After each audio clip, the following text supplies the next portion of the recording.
Hey geeks of YouTube, welcome to the Geek Weekly, where I keep up with gaming news all week so that you have more time to play games.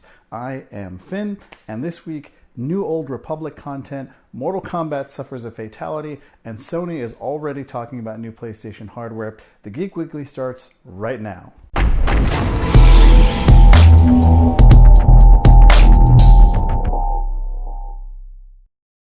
Before we get started, if you're new here, make sure and hit that subscribe button and click or tap the bell icon so you know when our videos go live.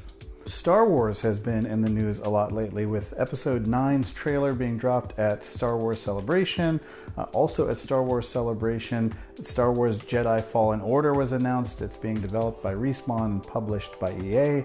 But something that kind of flew under the radar was BioWare's game, BioWare's MMO, Star Wars The Old Republic. The Old Republic is a game I used to play. I started playing it back when it was subscription-based, and somewhere, I want to say about 2 years into its lifespan, it changed and became a free-to-play game. They had some issues where they charged you for hot bars and things like that, so I kind of got away from it.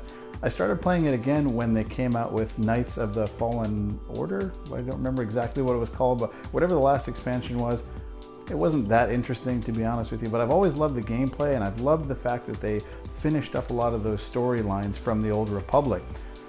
BioWare has announced that they are coming out with a new expansion, their first expansion in 3 years, called Onslaught. And it looks like this is actually going to be a really big expansion. It looks like they've put a lot of time and effort into it. My guess is because a lot of Star Wars stuff is happening this year. Star Wars Galaxy's Edge is opening up at Disneyland. We've got the movie coming out in December. We've got other games, single player experiences coming out. So Onslaught looks like a big deal. There's new flashpoints, there's new operations, there's tons of new gear. You get to see Corellia for, I think, the first time. You get to see the Moon of Duxon for the first time. So really exciting stuff.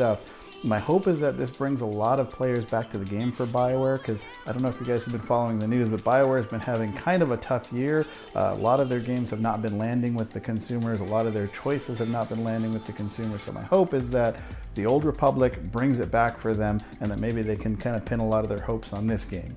And interesting cancellation news, and I do air quotes because I don't know if you can cancel a game that was never really announced to begin with. A developer called Blind Squirrel Games semi-leaked that they had been working on a remastered trilogy for Mortal Kombat 1, 2, and 3.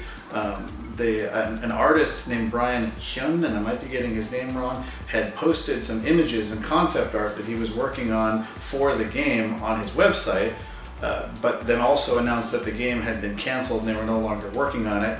And then that webpage was very quickly taken down. So who knows what's going on with this? I know that Mortal Kombat 11 is dropping on April 23rd for a lot of different platforms. So this would have been a great time to announce a remastered trilogy. Plus retro gaming is just going through a boom phase right now. So I don't know if that was like a little minor leak to gauge interest from the fans and see if a remaster would actually sell, or if it actually was a genuine leak. The timing feels really weird with them announcing the cancellation and then taking the webpage down and then saying that it wasn't actually in work. And I know a lot of people were actually excited by this remaster because it looked like there was a lot of new game modes. It looks like the characters had gone through some redesigns. So we'll see what happens with that. We'll keep an eye on that, but I hope that either they continue working on it. Somebody at the developers should have gone in the room and said, "Finish it!"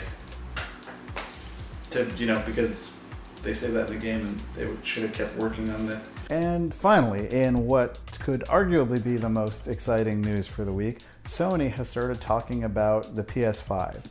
Well, not really. They haven't really started talking about the PS5. They've started talking about new hardware that may or may not be called the PS5, but we definitely know that it'll support 8K graphics, that it'll be based on AMD's Ryzen architecture. The most exciting thing for me is that it'll have backwards compatibility. So if at some point I decide to upgrade in the future, I can still at least play all of my PS4 games, which we could not do on most PS3s and the PS4. Tokyo and I have a great library of PS3 games that just sort of sit there and look at us because we can't play them on our PS4.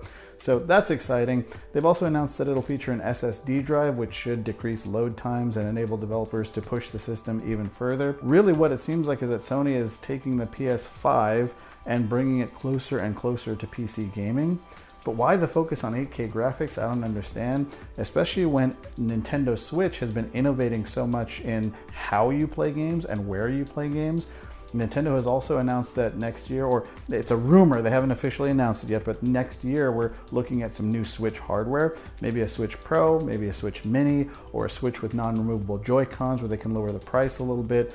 So Nintendo is kind of eating Sony's lunch in terms of the innovation department. I don't know if backwards compatibility is the thing that I would be focused on right now for the gaming community, or 8K graphics or things like that. I'd be focused on bringing back a competitor or a successor to the Vita. I'd be focused on bringing more cross-platform to the Sony PlayStation. I'd be focused on getting more and more developers on board, getting rid of exclusives, trying to get as many other games on the PlayStation as I could. So I don't know what Sony's doing, and every week I feel like I have to end with a negative Sony story, so I promise next week we're going to change that. But this week, Sony PS5, not really too impressed. So that is the news for this week, folks. Are you excited about any of these announcements? Are you excited for the PS whatever it's going to be called? Are you excited for the Old Republic? I'm excited for the Old Republic. It might actually get me to jump back in. With all the other games and MMOs I play, I don't know how I'm going to have time to do that, but I'm going to at least check it out. So I hope to see you there. But, question for you guys. Do you like these weekly updates? Would you like to see us do this more often? Do you feel like you're not getting enough news? Let us know down in the comments. And then the other big question I have for you, is it time for an Old Republic movie? Disney announced that the Star Wars is going on hiatus after Episode 9, The Rise of Skywalker.